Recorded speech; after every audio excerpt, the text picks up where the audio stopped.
Hey, what's up all you Taobaholics? This is Paul here, aka Paulabusa, back with another video. So guys, it's the start of the brand new year and it is a time for reflections. And every year, I do a video focusing on the ups and downs for the year, the best buys and the worst buys for the year. And if you're interested in that, just stay tuned.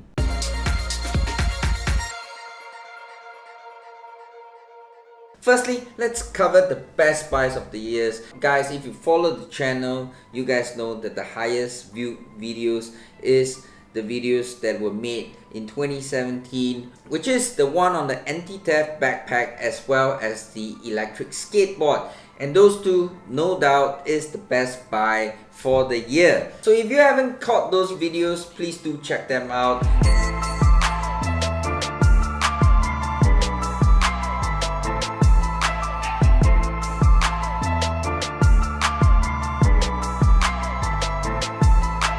Now there have been a lot of questions asking me on how the skateboard has worked out for me after such a long time, and I can tell you it is still working as though it is on day one. Everything is working fine. Of course, the anti-theft backpack, you guys know that I have gotten a new job recently, about half a year ago, and I've been using that on a day-to-day basis to carry my laptop from home to work and from work to home, vice versa.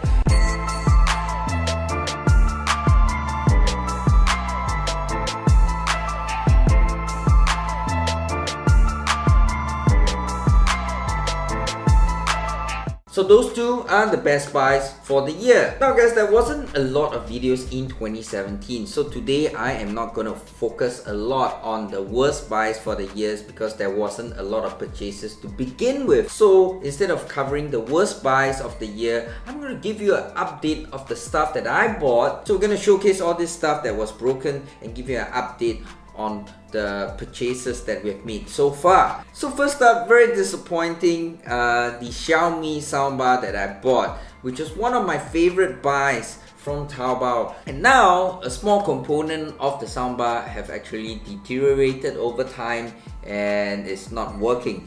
The soundbar itself is working, don't get me wrong. Now the buttons at the side of the soundbar actually holds a rubbery, plasticky kind of a material to simulate the tactile feedback of the buttons. Now, having used the soundbar for close to 2 years now, that rubbery, plasticky material has disintegrated.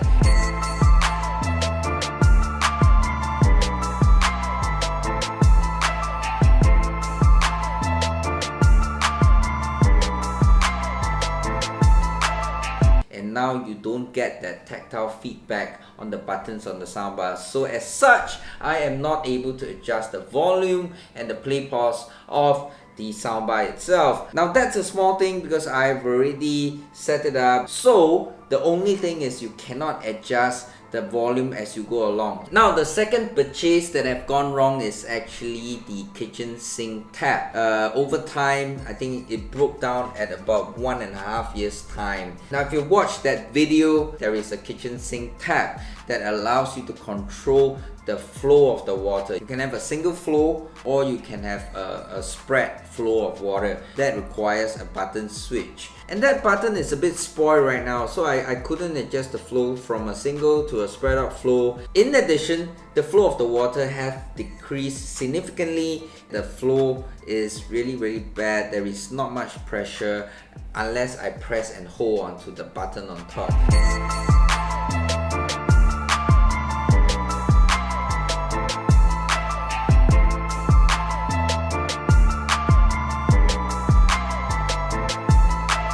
So it really becomes a hassle when I'm washing dishes because of the flow and the pressure is not there. It takes a long time to wash the dishes, and that's one of the good purchases gone wrong. I really love it in the beginning, but when it's spoiled, it creates a lot of issue for me. Maybe if you're considering to invest a bit on your kitchenware, do go for something better like the Grow Hay. But the soundbar, I do really still love it. It's just that the buttons are spoiled. I'm still using it on a day-to-day basis, only the buttons are spoiled. So yeah, that's the worst purchase for the year. Now the highlight of the year definitely for me is hitting 1,000 subscribers in August of 2017. Finally managed to hit 1,000 subscribers, and for that I'm very thankful. Over the course of 1.5 years, I thank you guys for your support. Thank you so much. I don't know what else to say, but I'm really thankful for you guys, so thank you guys. Lowdowns of the year. For all you international viewers, EasyBuy is actually one of the purchasing agents that we have in Singapore to help those people that do not understand Chinese to buy from Taobao.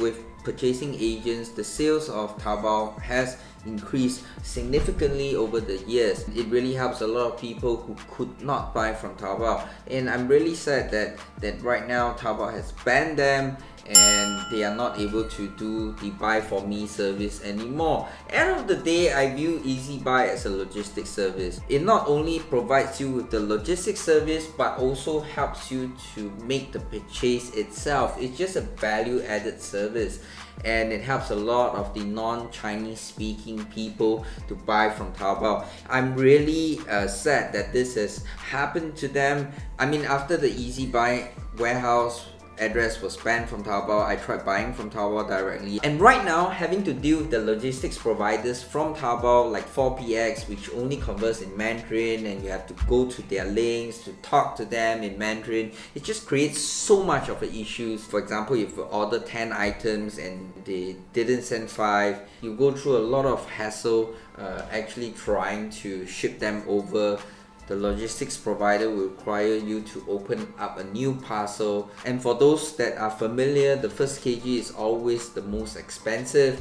You don't have such an issue with aftermarket logistics providers, which means you can just consolidate everything and ship out. But if you use a Taobao appointed logistics provider, you will face issue in terms of consolidation. Conversing in Mandarin is just horrible. So I really think that this sort of aftermarket logistics providers actually give you a lot of value. So message to Mr. Jack Ma, if you're listening to this, give them a break. They're helping you out by getting more sales on your site. It really solves a lot of issues for us. Secondly, most of the logistics providers that are appointed by Taobao on the Taobao website, if you engage them, they're really restrictive. If you ship something, it contains a battery, if it's food, they will reject these items to be shipped overseas, and that really sucks. Aftermarket logistics providers, they are more lenient. I ordered an electronic long john because I'm afraid of the cold, and they rejected straight away because there is a battery. And if you use aftermarket logistics providers, they will accept it shipping via sensitive air or sensitive sea. So Mr. Jack Ma, if you're watching this video, please give them a break, because they are really solving a lot of issues for us consumers in terms of purchasing from your site. And when you ban them, you actually block out this path to use your site as a purchasing platform. But if you guys are really interested to find out some other logistics providers that can help you to buy from Taobao, you don't understand Chinese and you can engage them, and they provide English customer service, I will list down a few recommendations below in the video description. So I really hope that all this prejudice against third-party logistics providers is removed. Everyone is able to purchase from this wonderful platform, and right now it's just a horrible experience dealing with my Taobao logistics provider, which is 4PX. So the other lowdown of the year is of course YouTube Adpocalypse. I'm not too sure if you guys are aware. Sometime last year, YouTube introduced a bot that will track videos that are not advertiser friendly, and they would demonetize videos, and some of my videos were affected and I lost about 50 cents. I hope they fix that. Majority of my content are advertiser friendly, it's just that this bot isn't really smart. So one of the lowdowns of the year, and I hope they really fix it in 2018 instead of just demonetizing every video that they hear a mispronunciation. So we've covered the 4 things that we wanted to cover today, and I'm gonna set some objectives for 2018. I really want to introduce more videos for you guys. It's just that I don't have the time to do these videos and edit them at the same time. So I really apologize for that. I'm gonna follow up on my car vlog that I started earlier. And of course, a lot of travel vlogs are now backlogged now. I've not been able to produce them as fast as I can. So I'm gonna try and roll them out this year. So just stay tuned for that.